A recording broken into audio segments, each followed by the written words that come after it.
En letras de sal, El corazón delator de Edgar Allan Poe. Es cierto, siempre he sido nervioso. Muy nervioso. Terriblemente nervioso. ¿Pero por qué afirman ustedes que estoy loco? La enfermedad había agudizado mis sentidos en vez de destruirlos o embotarlos. Y mi oído era el más agudo de todos. Oía todo lo que puede oírse en la tierra y en el cielo. Muchas cosas oí en el infierno. ¿Cómo puedo estar loco entonces? Escuchen y observen con cuánta cordura, con cuánta tranquilidad les cuento mi historia. Me es imposible decir cómo aquella idea me entró en la cabeza por primera vez, pero una vez concebida me acosó noche y día. Yo no perseguía ningún propósito, ni tampoco estaba colérico. Quería mucho al viejo. Jamás me había hecho nada malo. Jamás me insultó. Su dinero no me interesaba. Me parece que fue su ojo. Sí, eso fue. Tenía un ojo semejante al de un buitre. Un ojo celeste y velado por una tela. Cada vez que lo clavaba en mí se me helaba la sangre. Y así poco a poco, muy gradualmente, me fui decidiendo a matar al viejo y a librarme de aquel ojo para siempre. Presten atención ahora. Ustedes me toman por loco, pero los locos no saben nada. En cambio, si hubieran podido verme, si hubieran podido ver con qué habilidad procedí, con qué cuidado, con qué previsión, con qué disimulo me puse a la obra. Jamás fui más amable con el viejo que la semana antes de matarlo. Todas las noches, hacia las 12, hacía yo girar el picaporte de su puerta y la abría. Oh, tan suavemente. Y entonces, cuando la apertura era lo bastante grande para pasar la cabeza, levantaba una linterna sorda, cerrada, completamente cerrada, de manera que no se viera ninguna luz, y tras ella pasaba la cabeza. Ustedes se hubieran reído al ver cuán astutamente pasaba la cabeza. La movía lentamente, muy, muy lentamente, a fin de no perturbar el sueño del viejo. Me llevaba una hora entera introducir completamente la cabeza por la apertura de la puerta hasta verlo tendido en su cama. ¿Eh? ¿Es que un loco hubiera sido tan prudente como yo? Y entonces, cuando tenía la cabeza completamente dentro del cuarto, abría la linterna cautelosamente. Tan cautelosamente. Sí, cautelosamente iba abriendo la linterna, pues crujían las bisagras. La iba abriendo lo suficiente para que un solo rayo de luz cayera sobre el ojo de buitre. Y esto lo hice durante 7 largas noches, cada noche a las 12. Pero siempre encontré el ojo cerrado, y por eso me era imposible cumplir mi obra, porque no era el viejo quien me irritaba, sino el mal de ojo. Y por la mañana, apenas iniciado el día, entraba sin miedo en su habitación y le hablaba resueltamente, llamándolo por su nombre con voz cordial y preguntándole cómo había pasado la noche. Ya ven ustedes que tendría que haber sido un viejo muy astuto para sospechar que todas las noches, justamente a las 12, iba yo a mirarlo mientras dormía. Al llegar la 8ª noche procedí con mayor cautela que de costumbre al abrir la puerta. El minutero de un reloj se mueve con más rapidez de lo que se movía mi mano. Jamás antes de aquella noche había sentido el alcance de mis facultades, de mi sagacidad. Apenas lograba contener mi impresión de triunfo. Pensar que estaba ahí, abriendo poco a poco la puerta, y que él ni siquiera soñaba con mis secretas intenciones o pensamientos. Me reí entre dientes ante esta idea, y quizá me oyó, porque lo sentí moverse repentinamente en la cama, como si se sobresaltara. Ustedes pensarán que me eché hacia atrás, pero no. Su cuarto estaba tan negro como la pez, ya que el viejo cerraba completamente las persianas por miedo a los ladrones. Yo sabía que le era imposible distinguir la abertura de la puerta, y seguí empujando, suavemente, suavemente. Había ya pasado la cabeza y me disponía a abrir la linterna cuando mi pulgar resbaló en el cierre metálico y el viejo se enderezó en el lecho gritando: ¿Quién está ahí? Permanecí inmóvil, sin decir palabra. Durante 1 hora entera no moví un solo músculo y en todo ese tiempo no oí que volviera a tenderse en la cama. Seguía sentado, escuchando, tal como yo lo había hecho noche tras noche mientras escuchaba en la pared los taladros cuyo sonido anuncia la muerte. Oí de pronto un leve quejido y supe que era el quejido que nace del terror. No expresaba horror o pena. No. Era el ahogado sonido que brota del fondo del alma cuando el espanto la sobrecoge. Bien conocía yo ese sonido. Muchas noches, justamente a las 12, cuando el mundo entero dormía, surgió de mi pecho, ahondando en su espantoso eco los terrores que me enloquecían. Repito que lo conocía bien. Comprendí lo que estaba sintiendo el viejo y le tuve lástima, aunque me reía en el fondo de mi corazón. Comprendí que había estado despierto desde el primer leve ruido, cuando se movió en la cama. Había tratado de decirse que aquel ruido no era nada, pero sin conseguirlo. Pensaba, no es más que el viento en la chimenea, o un grillo que chirrió una sola vez. Sí, había tratado de darse ánimo con esas suposiciones, pero todo era en vano.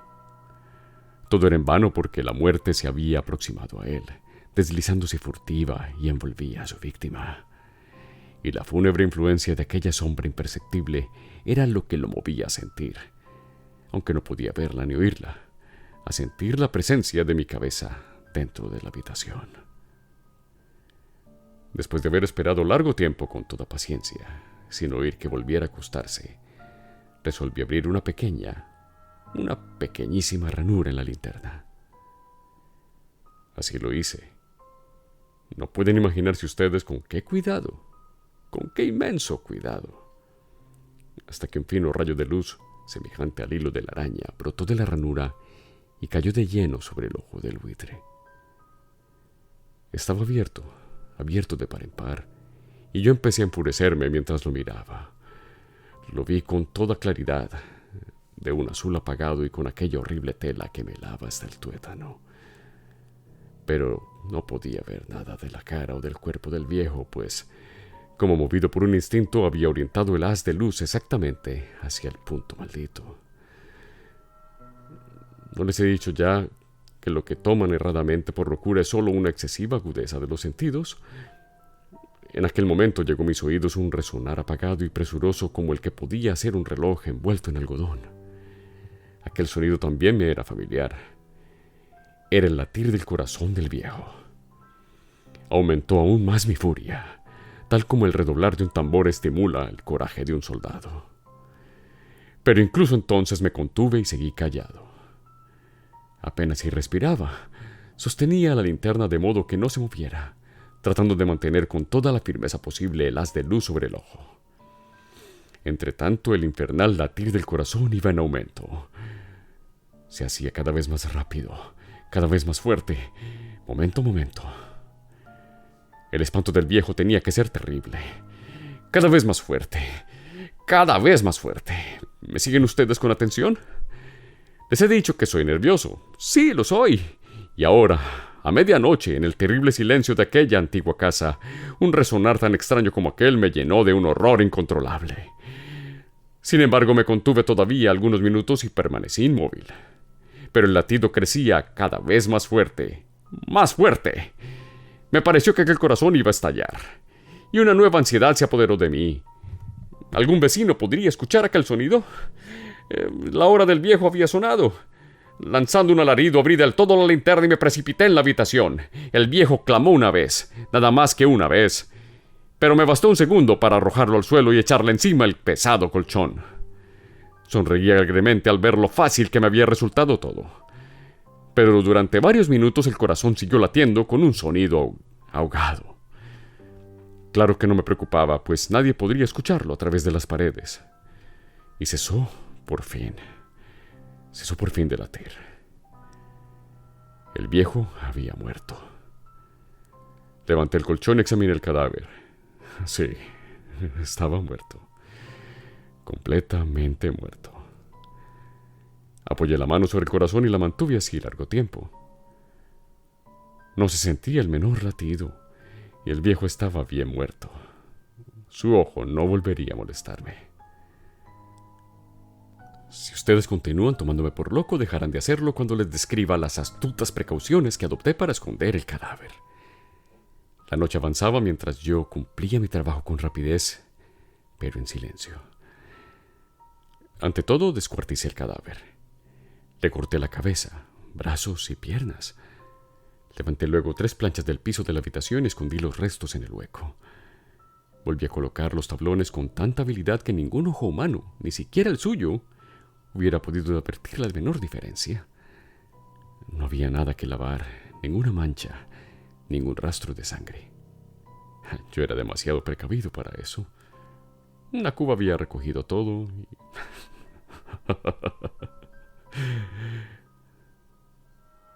Cuando hube terminado mi tarea, eran las 4 de la madrugada, pero seguía tan oscuro como medianoche. En momentos en que se oían las campanadas de la hora, golpearon la puerta de la calle. Acudí a abrir con toda tranquilidad, pues, ¿qué podía temer ahora? Había 3 caballeros que se presentaron muy civilmente como oficiales de policía. Durante la noche un vecino había escuchado un alarido, por lo cual se sospechaba la posibilidad de algún atentado. Al recibir este informe en el puesto de policía, habían comisionado a los 3 agentes para que registraran el lugar.